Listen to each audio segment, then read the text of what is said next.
Good day everyone. I'm Carlwin Aikaturan, a BSECE's first year student, and today I will be discussing everything about taxation during the Spanish and taxes imposed by the Spanish government in the Philippines. Taxation during the Spanish period was highly required, not just Philippines but all the Spanish colonies.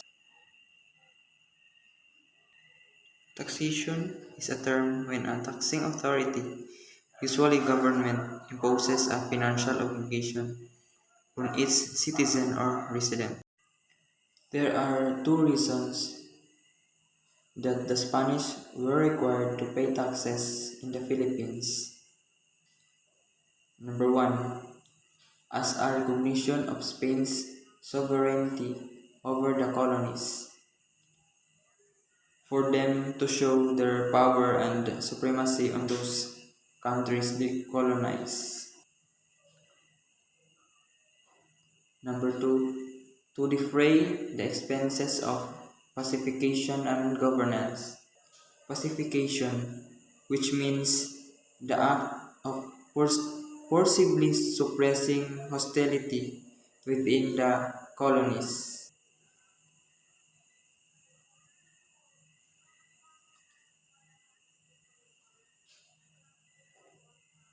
Real y Supremo Consejo de las Indias, or the Royal and Supreme Council of Indies.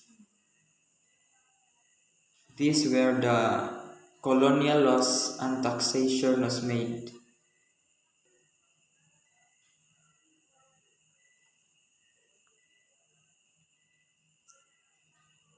Taxes during the Spanish period in the Philippines were the tribute or tributo, sanctorum, donativo, caja de comunidad, and servicio personal.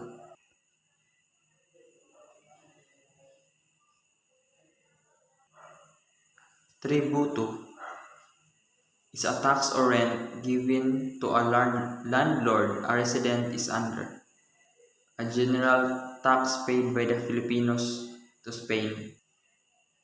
And it is amounted to 8 reals.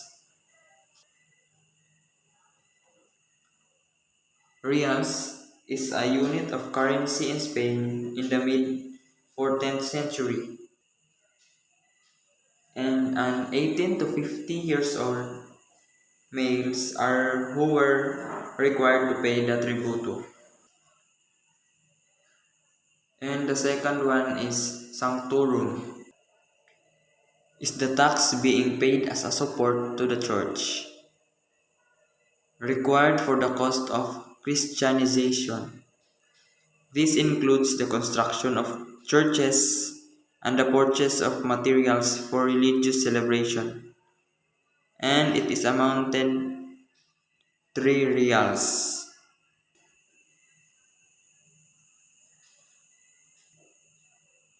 Donativo, a tax for the military campaign of the government against Muslims, and the amount was half real.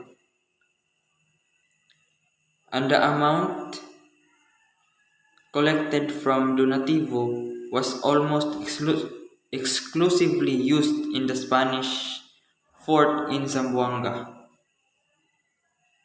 and the Caja de Comunidad, a tax collected for incurred expenses of the town, such as construction of roads, repair of bridges, and the improvement of public buildings. And it is only amount to 1 real.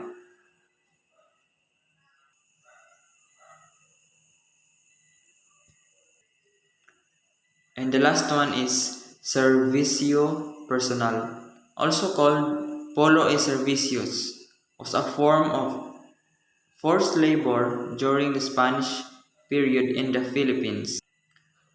All males from 16 to 60 years old were required to work in construction of bridges, churches, and galleon ships.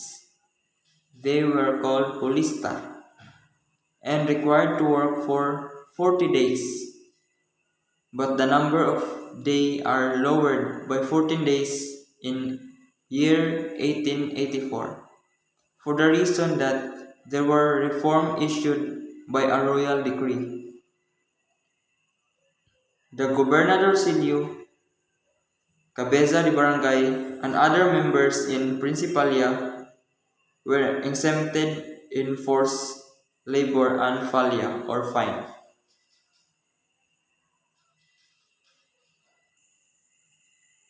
And that would be all for the taxation during the Spanish and taxes imposed by the Spanish government in the Philippines. Thank you for listening. I hope you all are safe in the midst of pandemic and God bless.